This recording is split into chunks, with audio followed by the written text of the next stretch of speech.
LP classes में आपका स्वागत है। आज हम एक बहुत इम्पोर्टेंट टॉपिक को लेके, एक बहुत इम्पोर्टेंट क्वेश्चन को लेके चल रहे हैं, जो परीक्षा की दृष्टि से, कंपटीशन की दृष्टि से या 12th की दृष्टि से हम देखें तो बहुत ही इम्पोर्टेंट है। उसमें है समान प्रतिरोध आर ओम के 12 तारों को जोड़कर एक घन कंकाल बनाया जाता है, तब घन के दो दूरस्थ बिंदुओं के बीच तुल्य प्रतिरोध की गणना करें। तो मैंने एक घन बना रखा है जिसका नाम दे रखा है ABCDMNO P। अब इसमें ये कह रहा है कि दो दूरस्थ बिंदु, अब वो दो दूरस्थ बिंदु क्या हो सकते हैं? या तो ए हो सकता है, ए का दूरस्थ ओ, बी का दूरस्थ पी, टी का दूरस्थ एन, या एम का दूरस्थ हो सकता है सी। तो माना हम दो दूरस्थ बिंदु क्या ले लेते हैं, ए और ओ ले लेते हैं, और हम जानते हैं कि समान प्रतिरोध के तार हैं, यानी सभी तारों का जो प्रतिरोध है वो कितना है, आर है। तो ए और ओ के बीच हम माना एक क्या ले लेते हैं, बैटरी लगा लेते हैं,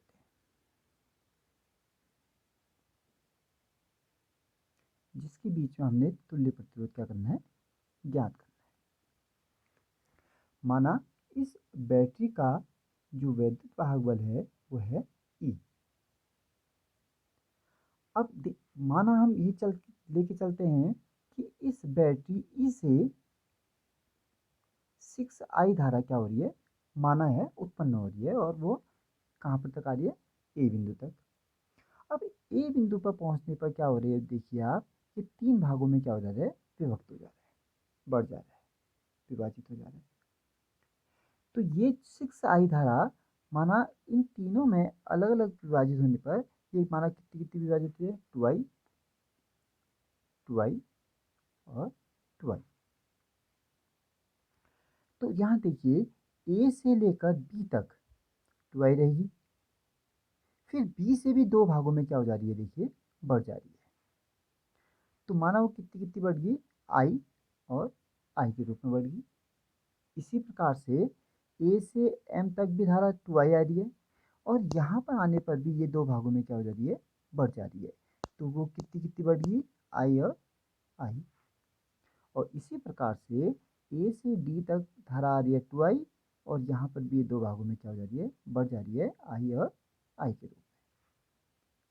अब आप देखेंगे कि यहाँ पर देखिए सबसे पहले बी से एन तक आई आ रही है, और यहाँ भी देखिए एम से जो धारा आ रही है एन तक वो कितनी आ रही है, आई आ रही है। और किरचॉफ के पहले नियम के अनुसार संधि पर मिलने वाली धाराएं यहाँ पर मिल रही है, तो ये आई और आई आ गई। तो यहाँ पर आगे कोई कितनी चली आएगी, संधि पर जुड़ के और 2I होगी। तो इस संधि पर धारा का मान कितना हो गया, शून्य, क्योंकि किसी संधि पर मिलने वाली समस्त धाराओं का बीजगणितीय योग क्या होता है, शून्य होता है, किरचॉफ के पहले नियम के अनुसार। इसी प्रकार से बी से आई और डी से भी सी तक आ रही है आई, तो यहाँ पर कितनी होगी, ये 2I।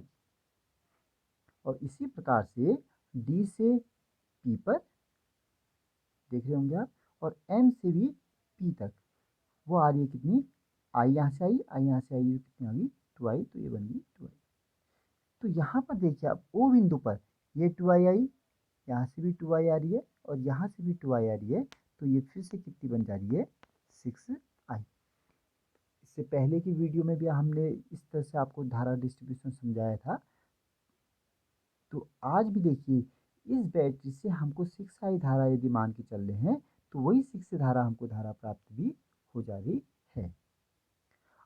तो यहाँ पर हम लिख सकते हैं कि माना, इसको हल कर रहे हैं, माना ए व ओ दो दूरस्थ बिंदुओं के बीच माना माना लिख लीजिए 6I धारा क्या हो रही है, 6I धारा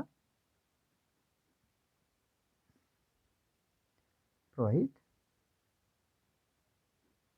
होती है तथा सेल का विद्युत वाहक बल कितना है, ई है। देख रहे हैं आप लोग। तो इस प्रकार से हम जो अब इन दो बिंदुओं को भी नाम दे देते हैं। इसको दे देते हैं हम जो है एस, और इसको दे देते हैं यहाँ पर टी। तो ये हो गया हमारे पास। अब हमको देखिए यहाँ पर कह रहा है कि दो दूरस्थ बिंदुओं के बीच की दूरी के बीच प्रतिरोध निकालना है। वो भी कैसा प्रतिरोध निकालना है, तुल्य प्रतिरोध आपको ज्ञात करना है। तो माना हम क्या करते हैं, हम ये कहते हैं कि ए से ओ तक के जाने के रास्ते ढूंढते हैं। अब देखिए एक रास्ता तो हमारे पास ये है कि ए से बी तक गए, बी से एन में गए और एन से ओ में आ गई सीधे सीधे। दूसरा रास्ता हो सकता है कि ए से हम लोग गए एम में, एम से एन में, एन से ओ में।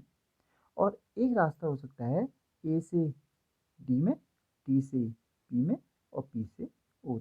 ये सबसे शॉर्ट रास्ते हम देखते हैं। होने को तो बड़े रास्ते भी हो सकते हैं, जैसे कहीं हम घुमा के ऐसे ऐसे ऐसे ऐसे करके भी ला सकते हैं, लेकिन वो जरूरी नहीं। हम देखते हैं कि बंद पास बन जाए हमारा।